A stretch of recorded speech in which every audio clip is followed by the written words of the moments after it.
Hello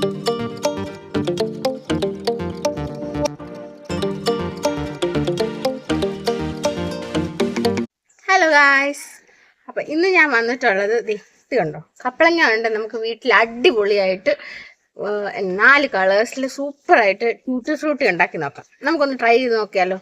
ബാ, അതെ ഈ ഒരു സൈസിലുള്ള കപ്പളങ്ങ ഞാൻ എടുത്തിട്ടുള്ള കേട്ടോ.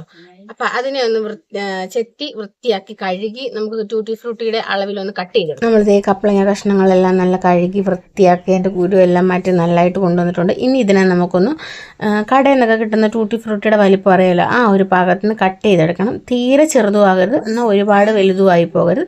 ആ ഒരു പരുവത്തിൽ കട്ട് ചെയ്തെടുക്കുക. ഇനി അടുത്ത ഞാൻ ഒരു സോസ് പാനിൽ ഒരു 4 ഗ്ലാസ് വെള്ളം തിളയ്ക്കാൻ വേണ്ടി വെച്ചിട്ടുണ്ട്. അത് ജസ്റ്റ് ഒന്ന് തിള വന്ന് തുടങ്ങുന്ന സമയത്ത് നമ്മൾ ഈ കപ്പളങ്ങ കഷ്ണങ്ങൾ അതിലൊന്ന് ആഡ് ചെയ്ത് കൊടുക്കുക.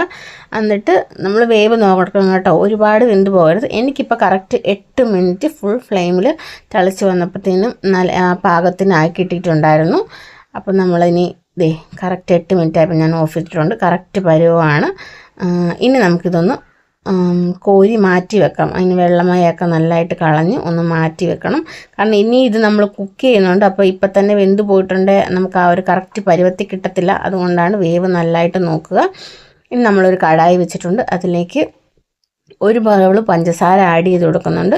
ഒരു ചെറിയ ഗ്ലാസ്സിന് 1 ഗ്ലാസ് വെള്ളവും നമ്മൾ ആഡ് ചെയ്ത് കൊടുക്കുന്നുണ്ട്. ഒരു പിഞ്ച് ഉപ്പും കൂടെ ചേർത്ത് കൊടുത്ത് ഇതിനെ നമുക്ക് നല്ലതായിട്ടൊന്ന് മെൽറ്റ് ചെയ്തെടുക്കണം. എന്നിട്ട് നമ്മൾ മാറ്റി വെച്ചിരിക്കുന്ന കപ്പളങ്ങ ഇതിലിട്ട് നല്ലതായിട്ട് ജോയിൻ ചെയ്യേണ്ടതാണ്. അതുകൊണ്ടാണ് വേവ് ശ്രദ്ധിക്കണമെന്ന് പിന്നെയും പറയുന്നത്, അല്ലെങ്കിൽ നമ്മൾ ചെയ്തിട്ട് ശരിയാവില്ല. അതുകൊണ്ടാണ് കേട്ടോ. അപ്പോൾ പഞ്ചസാരയെല്ലാം നല്ലതായിട്ട് ഉരുകി വന്നിട്ടുണ്ട്. ഇനി നമ്മൾ ഈ കപ്പളങ്ങ കഷ്ണങ്ങൾ ഇതിലേക്ക് ആഡ് ചെയ്ത് കൊടുത്തിട്ട് നല്ലതായിട്ടൊന്ന് ഇളക്കി കൊടുക്കുക. ഒരു കുറച്ച് നേരം ഇതൊന്ന് വറ്റി വന്ന് നമുക്ക് ആ ഒരു ഒറ്റനൂൽ പരുവെന്ന് പറയത്തില്ല പഞ്ചസാര ലൈനി, അങ്ങനെ ആയി കിട്ടണം. അതിന് കുറച്ച് സമയം എടുക്കും. അപ്പോഴത്തേനും നമ്മൾ ഇടയ്ക്കിടയ്ക്ക് ഒന്ന് ഇളക്കി കൊടുക്കണം. നോൺ സ്റ്റിക്കിൻ്റെ പാത്രമാണെന്ന് പറഞ്ഞാലും ചിലപ്പം കരിഞ്ഞു പിടിക്കാനോ അടി പിടിക്കാനോ ഒക്കെ സാധ്യത ഉണ്ടാവും. കാരണം പഞ്ചസാര ലൈനിയല്ലേ. അപ്പം നമ്മൾ നല്ലതായിട്ടൊന്ന് ഇളക്കി കൊടുത്ത് ഇതിനെ ആ പഞ്ചസാര ലൈനി ഫുള്ളും നമ്മൾ ഈ കപ്പളങ്ങയിലോട്ട് പിടിച്ച് ഇടയ്ക്ക് ജസ്റ്റ് നമ്മൾ ടേസ്റ്റ് ചെയ്ത് നോക്കുമ്പോൾ നമുക്കറിയാൻ പറ്റും പഞ്ചസാര ലൈനി ആ കപ്പളങ്ങായി പിടിച്ച് ഒരു നല്ലൊരു ടേസ്റ്റൊക്കെ വന്നിട്ടുണ്ടാവും. ഇത് കണ്ടോ, ഒറ്റനൂൽ പരുവമായിട്ടുണ്ട്. ഇനി ഇതിനെ നമുക്ക് ഒരു 3 ബൗളുകളിലേക്കാക്കി കൊടുക്കാം. നമ്മളിപ്പോൾ 3 കളറുകളാണ് ആഡ് ചെയ്യാൻ ഉദ്ദേശിക്കുന്നത്. അപ്പം ഈക്വലായിട്ട് 3 ബൗളുകളിലേക്ക് നമുക്ക് ഈ കപ്പളങ്ങ കഷ്ണങ്ങളെ മാറ്റി കൊടുക്കാം. അപാര ടേസ്റ്റാണ് കേട്ടോ. ഉണ്ടാക്കി തുടങ്ങിയപ്പം ഇത്രയും പ്രതീക്ഷിച്ചില്ലെങ്കിലും അടിപൊളിയാണ്. നമുക്ക് കറക്റ്റ് കടയിൽ നിന്ന് കിട്ടുന്ന ആ ഒരു ടേസ്റ്റും കളറും ഒക്കെ കിട്ടും. കളറൊക്കെ ചേർത്ത് കഴിയുമ്പോഴത്തേനും നല്ല അടിപൊളിയാണ് കേട്ടോ. ഇപ്പോൾ ഇങ്ങനെ ഇരിക്കണമെന്ന് വിചാരിക്കേണ്ട, സംഭവം അടിപൊളിയാണ്. എല്ലാവരും മസ്റ്റായിട്ട് ട്രൈ ചെയ്ത് നോക്കുക. അപ്പം നമ്മളത് ആദ്യം റെഡ് കളറാണ് ചേർക്കുന്നത്. അത് നല്ലതായിട്ട് ഫുള്ളൊന്ന് മിക്സ് ചെയ്ത് വെച്ചിട്ടുണ്ട്. പിന്നെ നമ്മൾ ചേർക്കാൻ ഉദ്ദേശിക്കുന്നത് ഗ്രീൻ കളറാണ്.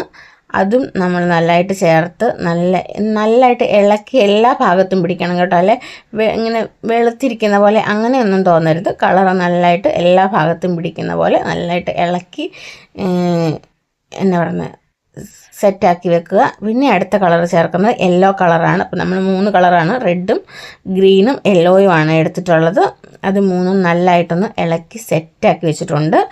ഇനി ഇത് നമുക്ക് വെയിലത്ത് വെച്ച് ഉണക്കേണ്ടവർക്ക് ഒരുപാട് വെയിൽ കൊണ്ടങ്ങ് ചുരുങ്ങിപ്പോകരുത് തീരെ, എന്നാൽ പാകം നോക്കി നമ്മൾ എടുക്കുക. പിന്നെ ഉറുമ്പൊക്കെ കയറാതെ വെയിലത്ത് വെക്കുമ്പോൾ മുറ്റത്തൊക്കെ വെച്ചാണ് ഉണങ്ങുന്നതെങ്കിൽ നമ്മൾ നോക്കണം. അല്ല നമുക്ക് ഫാനും ചോട്ടി വെച്ച് നല്ലതായിട്ട് ഡ്രൈ ആക്കി എടുക്കുന്നതാണ്. എന്തായാലും നമുക്കിത് ഡ്രൈ ആക്കി എടുക്കണം. പിന്നെ നമുക്ക് ആ കടയിൽ നിന്ന് കിട്ടുന്ന കറക്റ്റ് ഒരു ടേസ്റ്റ് കിട്ടാൻ വേണ്ടിയിട്ട് നമ്മൾ ഒരു 1/4 ടീസ്പൂൺ വെച്ച് വാനില എസൻസും കൂടെ ചേർത്ത് കൊടുക്കുന്നുണ്ട്. അത് മസ്റ്റാണ്. വാനില എസൻസ് ചേർത്തിട്ടില്ല എന്നുണ്ടെങ്കിൽ നമുക്ക് ആ ഒരു കറക്റ്റ് ടേസ്റ്റ് കിട്ടത്തില്ല. അപ്പോൾ അതും ചേർത്ത് ഇളക്കി കൊടുത്തിട്ട് നമ്മൾ അതേ ഒരു ട്രേയിൽ ടിഷ്യൂ പേപ്പർ വിരിച്ചിട്ടാണ് കേട്ടോ 3ഉം കൂടെ നമ്മളതിലേക്ക് നിരത്തി വെച്ചിട്ടുണ്ട്. ഇനി ഇവനെ നമുക്കൊന്ന് ഡ്രൈ ആക്കി എടുക്കണം.